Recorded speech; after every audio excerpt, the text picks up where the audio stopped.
Hello, everyone. My name's Ana Elizarraga, and I am a housing and economic development for the city of Evanston. Tonight, we're joined by Philip Devon, staff attorney for the Metropolitan Tenants Organization. And he is here to talk about changing rules for tenants, everything that you need to know about the residential landlord tenant ordinance and its updates. So without further ado, Philip, you can take it away. Thanks, Anna. Hi, everybody, and thanks for joining us today to talk about this really important topic. It's really important that renters know their rights and the rules and obligations that come along with leasing an apartment. And it's an important, really the big thing you need to know about in Evanston is what's called the Residential Landlord Tenant Ordinance. And as of January 1st, 2025, there were some new updates to the RLTO.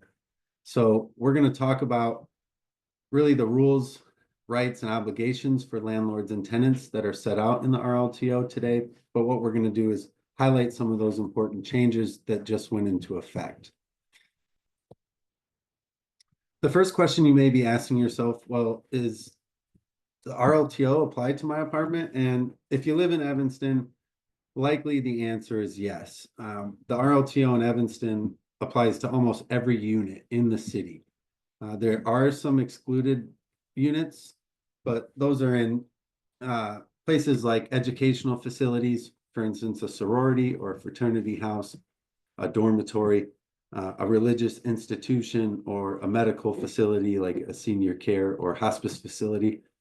Those would not be covered under the ordinance, but essentially every other rental is included, whether the owner of that rental property lives there or not. There are a few updates to the ordinance as of January 1st.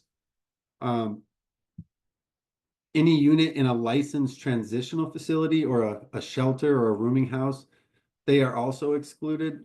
And if a unit is excluded from the RLTO, the landlord must disclose that in their marketing materials. So it must be prominently stated that it's not covered by the RLTO. So if a tenant, for instance, applies to that apartment, the landlord needs to let them know through that application process that that apartment's not covered by this residential landlord tenant ordinance. One other important update is that anti-lockout provisions apply to purchasers and to hotel motel occupants. We'll talk about what lockouts are later, but that's important to note as well. So what are your responsibilities as a renter? As a renter, you need to comply, of course, with all the obligations that are imposed by local laws, particularly Evanston building codes. You need to keep the apartment clean, keep the conditions of the premises as clean as possible, and do common sense things like dispose of your garbage the right way, use things in a reasonable manner. Essentially, don't break stuff, and that really is your obligations. You want to treat things like you own them, even when you're just renting. You also got to make sure that your guests also keep things in good order. Guests that cause damage, that will come back on you, and you'll be responsible for that as well. But most of these obligations are common sense things that you're going to be doing anyway. So let's talk a little bit about your lease agreement. A couple of important changes now in the Evanston law is that a lease is required to be in writing, and that lease must contain the full names and birth dates of all the occupants in the unit. So that may come as a surprise to some people if you're applying for an apartment right now and they're asking for birthdays and other things that maybe you haven't been asked for before. But in Evanston, leases should now be in writing and must contain the full name and birth date of everyone living there. What leases can't do is include any provision that would make a tenant give up their rights to any notices that are required by law. For instance, like a 10-day notice if you haven't paid your rent. You can't be forced to give up your right to a jury trial. And here's an important update. A tenant can't be prevented from saying anything negative about a landlord after they move out, so long as those statements are true. So in a lease now, there can't be a provision saying that you can't give me a negative review when you move out, as long as what you're saying is actually true. Leases can't limit your right to contact law enforcement for emergency assistance, can't require a tenant to pay landlord's attorney's fees. And then another kind of important one, I think, to a lot of folks, is that Evanston leases can't prohibit any specific breed of dog. For instance, a pit bull can't be prohibited if the rental agreement otherwise allows the tenants to have a dog. So no breed specific bans if pets are allowed in that unit. So what rules can your landlord have for the property and be included in your lease? Let's talk a little bit about rules. Rules, of course, must be in writing, and those must be disclosed to the tenant at the time you enter into the lease. And rules must be reasonably related to promoting the convenience, safety, and the welfare of the landlord's property and the tenants in the premises. Rules, most importantly, must apply to all tenants in a fair manner. Essentially, landlords can make all sorts of rules regarding a property so long as they don't take up one of your rights, as we just discussed in the previous slide. But really, rules have to apply to everyone. So a landlord can't prohibit one tenant from having a dog, but allow another tenant to have a dog. All the rules have to apply equally, and they have to be explicitly stated so that tenants are fairly informed about what is expected. They can't spring rules upon you later. They need to be in writing and disclosed in the lease at the time you sign or renew your lease. One important update to the RLTO is that rules in a lease can't be imposed for the purpose of preventing tenants from assembling and meeting. Oftentimes, tenants may, one, just want to congregate to hang out or do something fun. Oftentimes, other times, tenants are associating to try to address the landlord or address a property issue as a group. So now the ordinance would prohibit a landlord from imposing rules that would prevent tenants from meeting, for instance, meeting in a common area or communicating about the premises. And that's a very important change. One thing that people are often curious about is late fees and what other fees that a tenant can be charged when they're renting an apartment. Basically, under the old RLTO, as of last year, the previous ordinance, there were no limitations on what fees a landlord could include in a lease and charge to you. But beginning January 1st, landlords cannot impose a late fee that is more than $25 if the rent is $1,600 or less. And if the rent is over $1,600, they can charge $25 plus 5% of any rent amount that's over $1,600. I know that's kind of confusing. Basically, it's $2,500 up to $16,000. Any amount of rent over that, you take 5% and you add that to the $25. For instance, if the rent is $1,700, the landlord can charge $25 plus 5% of 100, which is the amount over 1,600. That would be $5. So 25 plus 5. If your rent's 1,700, the maximum late fee a landlord could charge is $30. Moving on to some other important updates. A landlord cannot now require a tenant to pay fees, application fees, credit check fees, and move-in fees in excess of the reasonable cost of the associated expense. And we'll talk about that in this next bullet point. Essentially, that applies to move-in fees and admin fees. It has to be associated with the actual cost of the move-in. So the landlord, in the case of moving in, the landlord now must supply you with a itemized list of the costs that comprise those move-in fees, and they can't charge you for costs associated with the routine maintenance and upkeep of the premises. For instance, vacuuming or cleaning that is done normally anyway in the course of business can't be lumped into that move-in fee. A lot of tenants don't pay security deposits anymore. Landlords have been moving away from security deposits for many reasons and moving toward non-refundable move-in fees. And we'll talk more about deposits, but a lot of tenants are looking at move-in fees. So this is an important change to be aware of, that the landlord actually is required now by the ordinance to provide that itemized list and justify what the move-in fee is actually for. So we just mentioned security deposits. So you may be wondering, what are the rules now regarding my security deposit? Well, right now, the landlord can't charge more than 1.5 times the monthly rent for your deposit. They have to hold all of your security deposits in a federally insured bank that's located in Illinois, and they have to keep that money in that account separate from the landlord's assets and money. They can't commingle those. When you move out, the landlord has 21 days to return the deposit.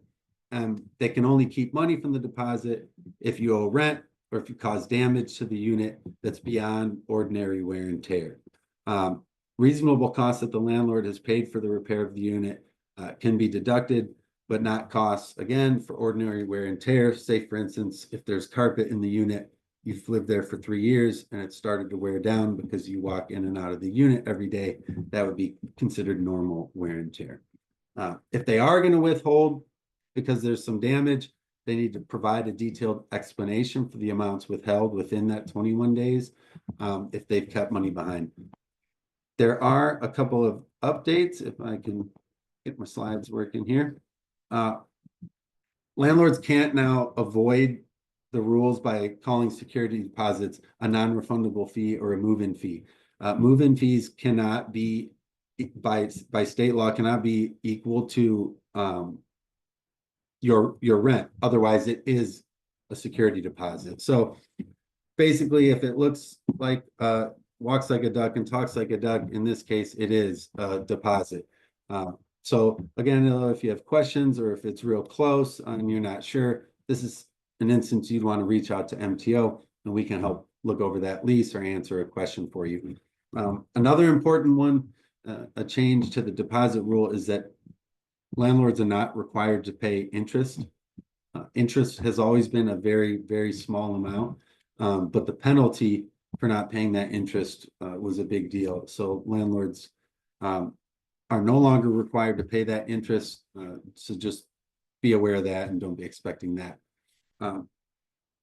When it comes to leases and disclosures, it's important to know what a landlord is required to tell you when you sign a lease.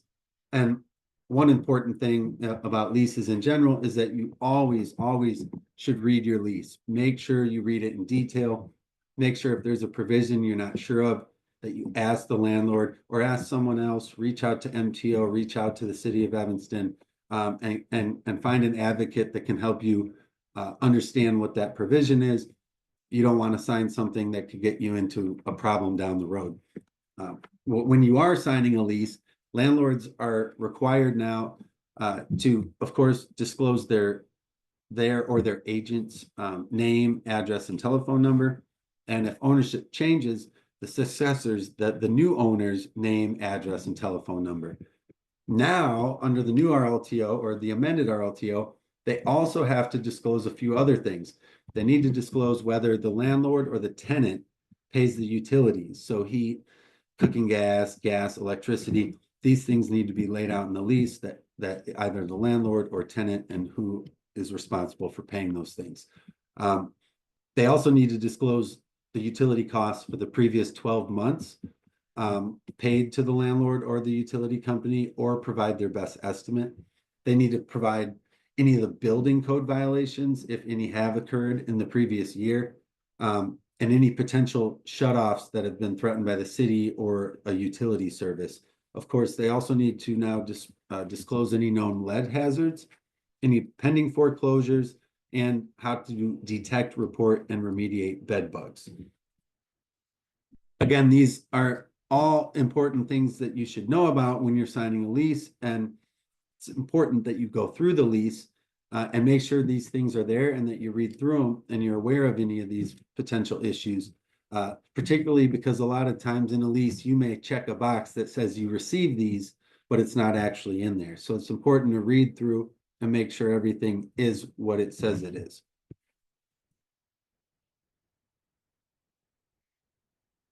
So A lot of people, of course, have run into some sort of issue while they're renting an apartment and they wondering, well, what obligations does my landlord have to maintain the unit?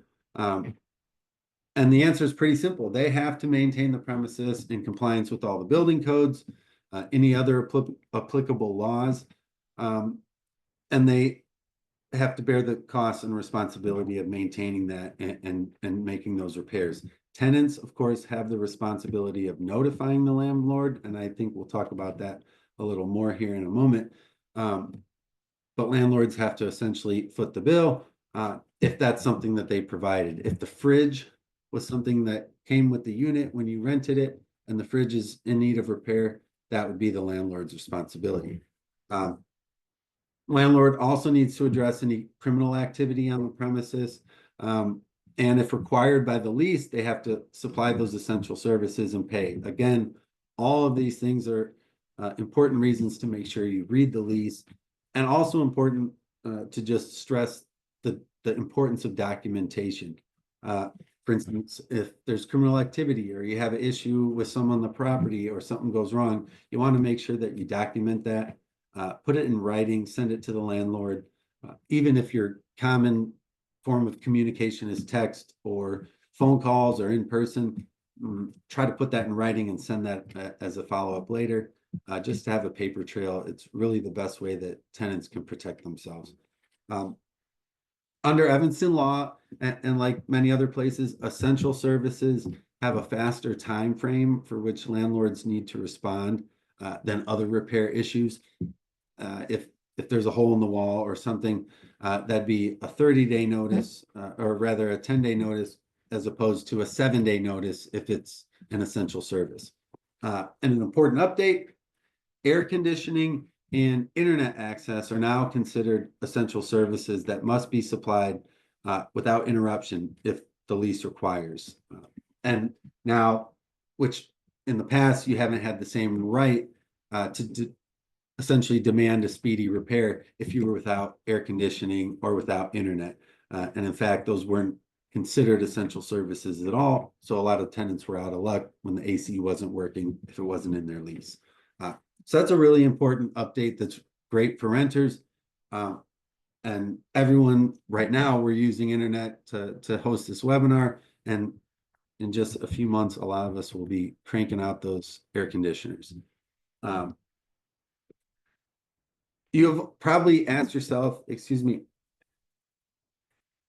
if you can make repairs to an apartment yourself. And the answer is yes, but first you have to take some important steps.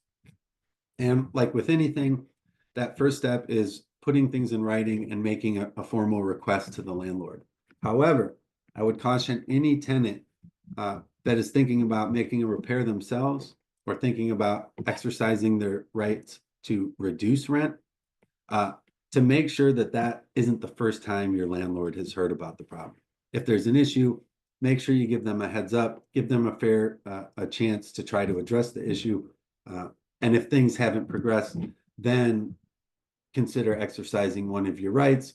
This first one is what we commonly refer to as the repair and deduct option. In any case, you need to put this in writing. Let your landlord know that you intend on exercising your rights under the RLTO, and that if the problem is not corrected in 10 days after receipt of the letter, you will have the work done or complete the work done yourself, and then deduct that amount from the next month's rent.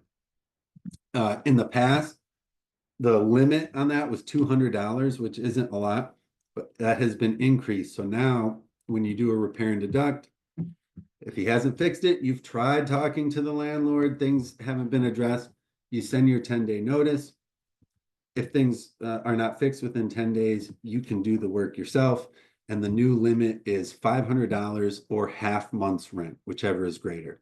If the rent is $2,000 a month, tenants could theoretically spend up to $1,000 repairing the issue. But again, make sure these things are well documented. You don't want to cause a bigger argument or a bigger issue trying to resolve a smaller issue. I just mentioned the second option, which is a rent reduction.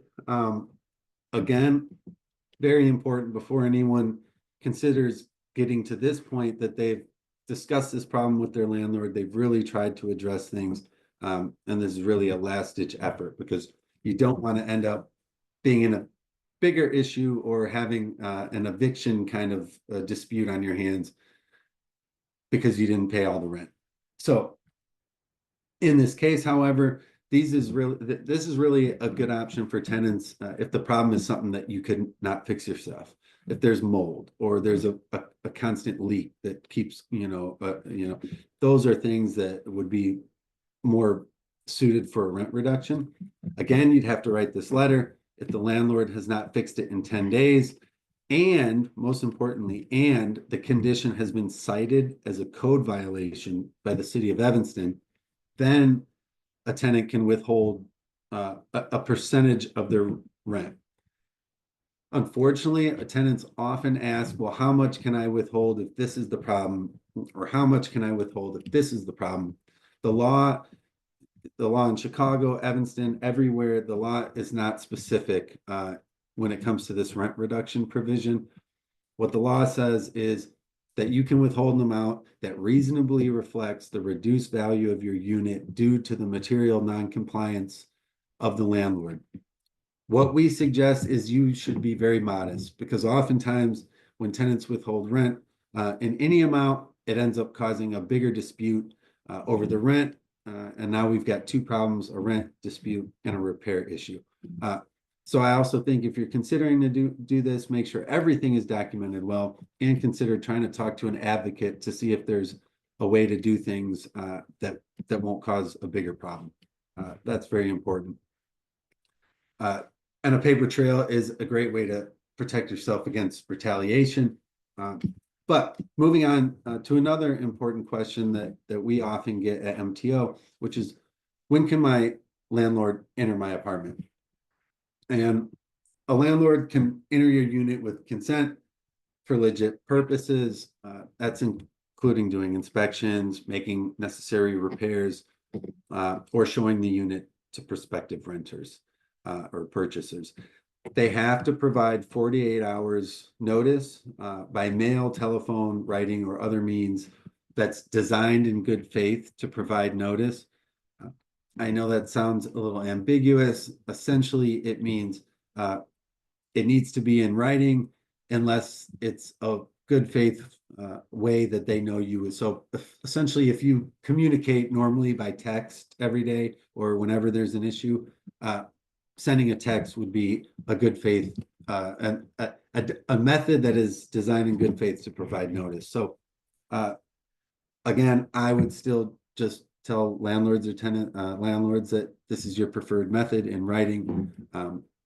Landlords can enter the unit without consent if there is an emergency. So if there's a leak that's now flooding your unit, they can come in. What they need to do is leave a note and say why they were in there. A few updates about landlord entry. Entering the unit now to show it to prospective renters is considered a legitimate purpose if it's within 90 days of the end of the lease. So landlords can't show your apartment, for instance, halfway through the lease, a year lease, you're halfway through, they can't show. They have to wait until 3 months before the end of the lease.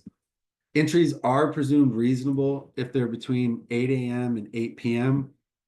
or at another time if you request it. So if you work nights or you work at some time that you don't want it to be between 8 a.m. because you're resting at that time, just propose that to the landlord. Make sure you put that in writing. If this does become an issue, you want to have things documented. Again, we want to keep everything in writing because that really helps avoid the he said, she said, and prove what has occurred when it did occur.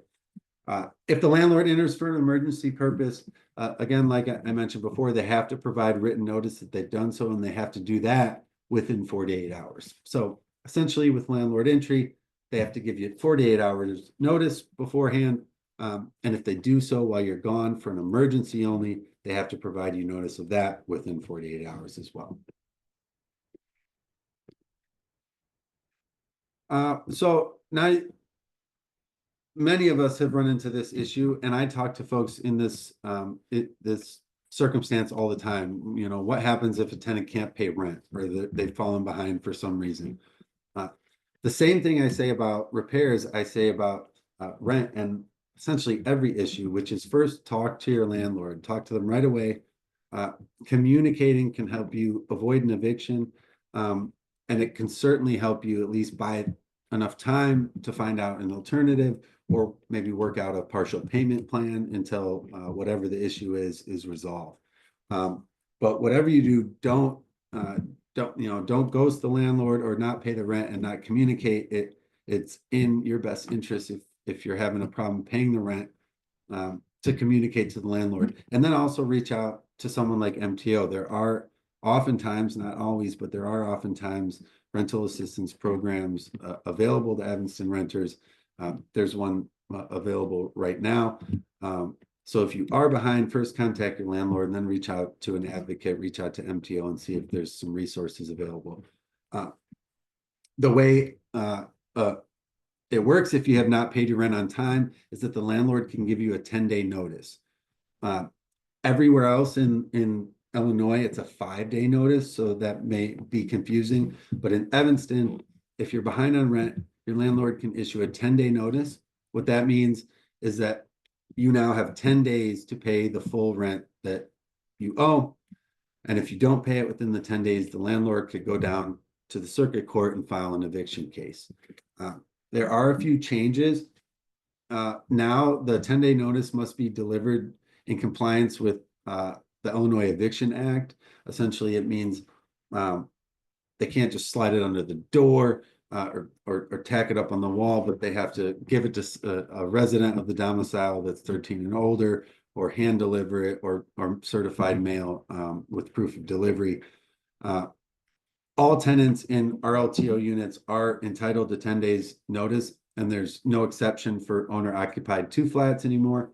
And if the landlord chooses to accept the rent due after expiration of that 10-day notice, the notice is moot. The notice is waived and your tenancy is reinstated like it had never happened. So within 10 days, by law, the landlord has to accept the full amount of rent.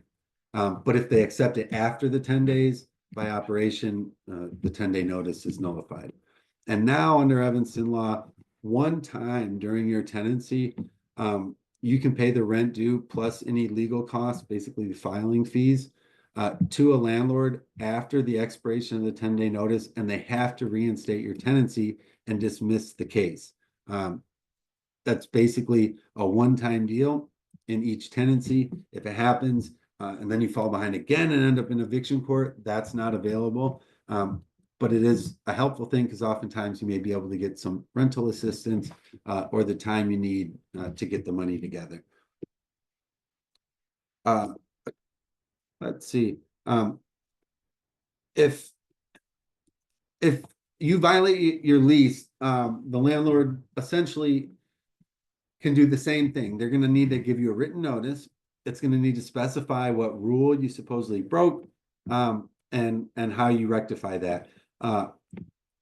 Violating your lease in any way other than paying rent would require the landlord to serve you with a 30-day notice. And just like you have the right to pay the rent that you owe in 10 days, you have the right to fix whatever rule violation or problem it is within the 30 days after you receive that notice.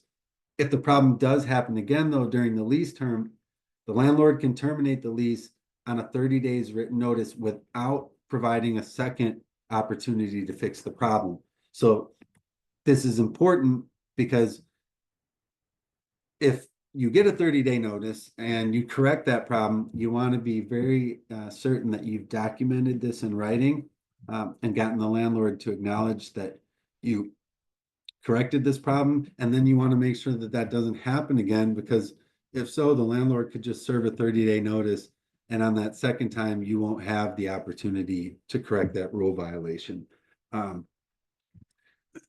instance, if you have a pet that you weren't supposed to have or didn't have permission on the lease, which will require the landlord's permission, and now you've got a pet in the house and you had a 30-day notice, The second time around, they can just terminate the lease and you won't have an opportunity to get rid of the pet.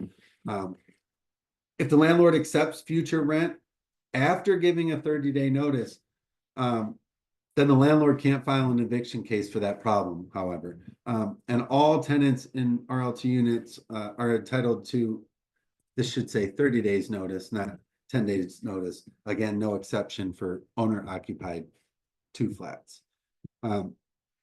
Again, if you fall behind rent, if you violate a lease provision, it's not the end of the world, but the first thing you want to do is take it seriously and put things in writing and start communicating with the landlord. Reach out to MTO or another advocacy org or nonprofit that you might know and get some advice before you respond. Because oftentimes I've found that communication is the best way to have positive landlord-tenant relationships. And we can't resolve problems at all without good communication. So we've got to make sure we're doing that. And good communication definitely means putting things in writing. When your lease term ends, a lot of tenants call us and ask, well, how much notice do I have to give? Or how much notice does my landlord have to give? So let's talk a little bit about what the law says about what happens when your lease ends. If a landlord does not want to renew your lease, first of all, they have to notify you in writing. And if they do want to renew your lease, they have to offer you that lease in advance of the end of the tenancy. That's kind of always been the law. Now, what has changed is pretty important. And that's this bottom portion in red here, that landlords must now give at least 90 days advance written notice if they don't want to renew a lease. That's an important change because essentially it was 30 days before. And now it's 90 days, whether you're on a month-to-month agreement or you're on a year-long lease, you're on a 3-year-long lease, whatever that time frame is, it doesn't matter. Now, as a renter, you're entitled to 90 days advance written notice if your lease is not going to be renewed. Even if you are on a month-to-month agreement, you're still entitled to 3 months notice if that month-to-month agreement is going to be terminated. And then if a landlord wants to renew the lease, they have to propose the lease to you at least 90 days before the end of the agreement. So now, essentially, they have to give you 90 days and they cannot give you, or sorry, they cannot require you to make a decision more than 45 days before the end of the lease term. And that's really important because a lot of tenants in the past would be given a lease, several months before the end, and they just, quite frankly, aren't ready to make a decision. And that's totally reasonable. So this really helps tenants out by shortening that amount of time and requiring landlords to not, essentially prohibiting landlords from forcing you to make a decision more than 45 days before the end of your lease. So that's really important. You have 90 days if they're going to change the rules or terminate the lease, and they can't force you to make a decision more than 45 days before the end of your lease. Now, we've kind of alluded to retaliation, but this is something that unfortunately does happen.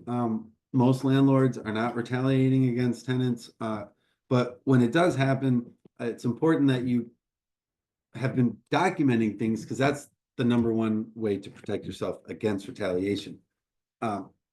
Essentially, what the law says is that a landlord can't retaliate by terminating your tenancy, increasing your rent, cutting off services, for instance, the internet, or filing an eviction or refusing to renew your lease or anything like that in response to the tenant exercising their rights. A common, probably the most common thing we see is a tenant maybe reduces their rent or sends a repair request, and instead of addressing that request, they get a non-renewal notice, or they get a notice saying that they violated some rule or something like that. That would be kind of a form of retaliation. There are a few important changes to the law now. Landlords cannot take those above described actions. Now they can't retaliate against you as a tenant, if you've complained of a code violation or complained of some sort of landlord practice to a community organization like MTO, where I work, they can't retaliate against a tenant if you've organized in your building or distributed leaflets or sought permission, like we discussed before, to use the common area to organize or become a member of a tenant union. These are protected actions now, and if a landlord's preventing you or a tenant from doing that, that would be considered retaliation. If you've testified in court or any other proceeding concerning the building conditions, or if you've attempted to exercise any other right under the Illinois Safe Homes Act, that's also protected against retaliation. So what it really comes down to is, again, make sure you document things. Oftentimes, advocates like MTO and maybe other legal organizations that can help advocate for a tenant are really able to resolve issues when there's documentation of what's occurred. But if there's no documentation, it's really hard to enforce or get someone to do something if we can't prove that they've agreed to that. But if you are being retaliated against, I would urge you to contact MTO. Our information will be available. You can also go on the city website. There's going to be some contact information and resources at the end of this slideshow, which will be available to folks.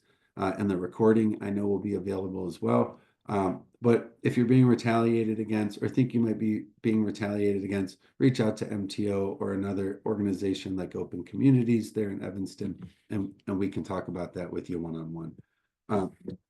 I mentioned lockouts earlier, and lockouts apply to everyone. It doesn't matter if you're covered by the RLTO or not. And essentially a lockout, like it sounds, is any attempt by a landlord to change locks, remove locks, block an entrance, remove a door, anything to interrupt a tenancy. It doesn't have to be actually changing the locks. For instance, something that does happen here or there is maybe a tenant's gas or a tenant's water is cut off in response to something they've done. That'd be considered a lockout, and that's against the law. A few little changes is now internet service is it being now considered an essential service is also covered under the lockout law. So cutting off internet or removing appliances or fixtures that they provided as part of the lease, those would also be considered lockouts under eviction, Evanston law, rather. And again, if that's happened, you want to contact the police and you want to contact MTO and you want to document what's going on. One service that MTO provides that's very helpful for everything we've talked about when it comes to documentation is sample letters, templates that we can provide you that will have the necessary legal language that you want to include so that you don't send a letter that doesn't suffice under Evanston RLTO. Before you send one of those 10-day notices about a repair and deduct, call MTO, talk to us, and get a letter. We can help you make sure you're documenting things the right way. And again, making sure that we're resolving problems and not creating bigger ones. Just going to go on, sorry. A couple of best practices. I'll probably breeze through this and we can take questions if we have time. There may be some questions. I don't see the chat now, but if there aren't, I'll be happy to answer those. And I'll also be happy to put my email address in the chat for those that are here on the webinar. But as I've talked about this entire presentation, it is very important to keep everything in writing. Email, letter, text, document all your repair requests. I have a landlord who's very responsive. He talks on the phone when there have been issues, which are common issues, you know, things have gone wrong, there's no big dispute. We've talked about it on the phone, and then I send an email later to him and I just reiterate. And I say, hey, thanks for addressing this. I'm glad we were able to chat. You said XYZ. That's something you can do. If a landlord doesn't give you a receipt, for instance, for rent you've paid, make your own receipt, write that down and email them and ask them to confirm, you know, that they've gotten that. These are just ways that you can be proactive about documenting things. Another tip that I give to renters when it comes to requests for repairs and things like that is don't be open-ended with a repair request. Be as specific as you can. I know I'm not asking you to be like a drywall expert, but if there's something that you want done in a specific way, put that out there and don't leave it open-ended. Oftentimes you'll get better results that way. And certainly one thing I haven't mentioned is take photographs when applicable, especially with repair issues. And also take photographs when you move in of the condition of the unit. Take photographs when you move out. That way, if a walkthrough doesn't occur, you still have proof of the unit conditions and that you haven't damaged it in any way. And of course, try to avoid cash payments and always keep a copy for yourself. One little tidbit that I wanted to mention that is not in the slideshow, but is an update to Illinois law as of January 1st, and may apply to a lot of folks like myself that are actually looking for an apartment right now. You can provide, well, a landlord must accept basically what is a reusable credit report.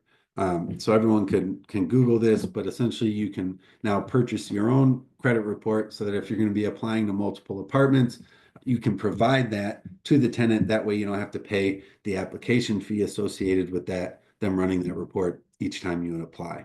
Now, by Illinois law, they're required to accept that. That's a pretty cool update. I think most people should know about. So I just wanted to mention that. A couple of important resources that are on the city website is a summary of the updated RLTO. Everything we've talked about and some is in that summary, but is also in the amended ordinance that's available on the website, as well as a model lease agreement. I've helped lots of folks that are trying to draft lease agreements from scratch, either with their landlord or for their landlord or vice versa. Don't do that. There's a great Evanston model lease agreement that's been reviewed and it's available on the website. And then most importantly, for you renters out there that have specific questions that we haven't addressed tonight or don't address tonight, there's an Evanston text for helpline. That number is here on the screen, 205-736-0293. If you text that number, it will just ask you a couple of quick questions, and then you tell us through that text service whether you want to email, a phone call, or just a text back, and someone will get back to you within 24 hours and we'll get back to you within 24 hours and it will answer your question and give you personalized service. Great way to get a hold of us. You can also get a hold of the city through the 311 and ask questions that way. And you can find all of this information just by going to the cityofevanston.org and clicking on the Housing and Grants Division, and then going to the landlord and tenant resources. And I'm really glad to everybody that came here and anyone that's watching this later on. Hopefully is very helpful. And if you need assistance, this is your slide right here. You can get a hold of us and we'll help you through that problem. Thank you very much, Phil. If anyone has any questions, please feel free to put them in the Q&A section at the bottom of your screen, and we will answer them as they come in. Alternatively, this session will be recorded and we will be posting it in the city website in the landlord and tenant resources page. And one more thing I think too that we didn't mention, that's at least not on this slide. I know we've worked on a frequently asked questions kind of sheet that will be posted eventually on the city's website as well, which I think is a really helpful document for folks that are watching or have questions later. Check that out. So it seems like we don't have questions tonight, Phil, but please feel free to contact Phil through Evanston 311. And if you could put your, oh, I see 2 questions. So there's one question that says, if my electric bill is 3 times higher than the average of the last 12 months, who do I tell? Well, I would tell everybody, not to be cute. I would first contact the supplier to find out, well, particularly if you're paying to the supplier directly. If the landlord is charging you, I would contact them right away because they are required to provide proof of that. Um, I know without having access to a back and forth, I won't be able to get any info out of you. But if if you want, you just email me. It's my first name, Philip, at tenants-rights.org, or just send us a message on the text for help and we can talk more about that. Thank you. Sounds like something that definitely something's wrong. I certainly would agree. That doesn't seem right. You'd want to address that with them right away, but feel free to reach out, Greg. And then the other question was just someone saying thank you. Oh, well, you're very welcome and thank you. All right. Next question is, what can someone do if a landlord does not want to give an eviction order, but wants the tenant to move out due to them being behind on rent, especially when they are behind rent due to medical reasons? Does the tenant just have to leave? Well, I'm going to do my best to try to answer. I know there was a couple. One was more of a general question about what should that person do. First, I'm going to answer the second part.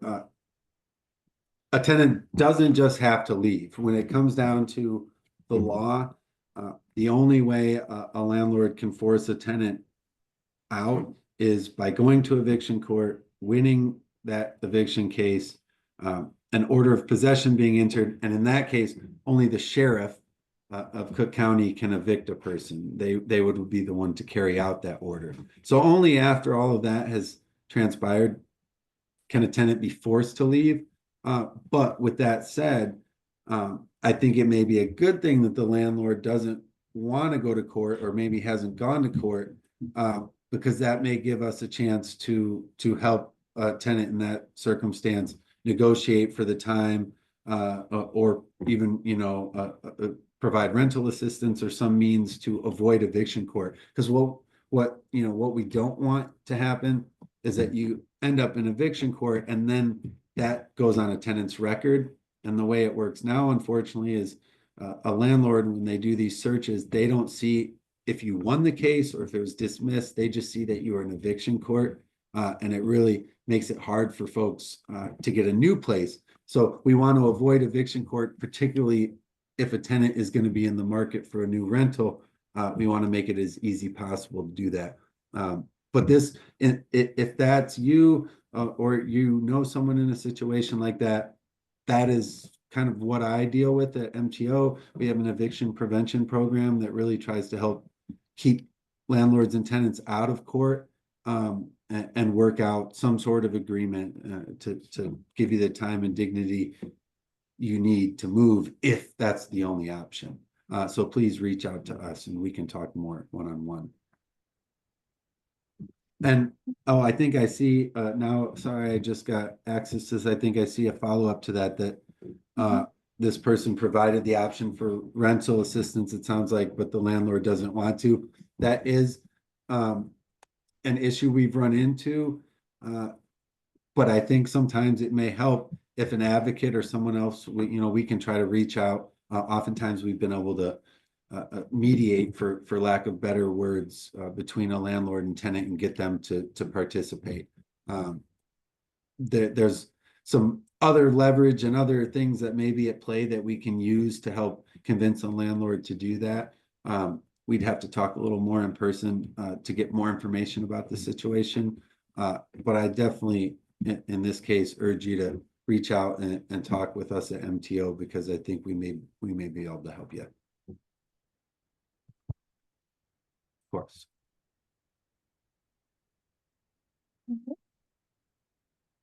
And those are all of the questions.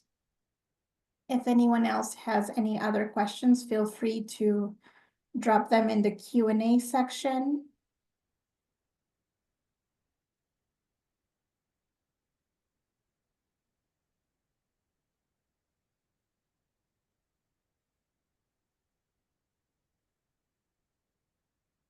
All right, it looks like that's it for questions for tonight.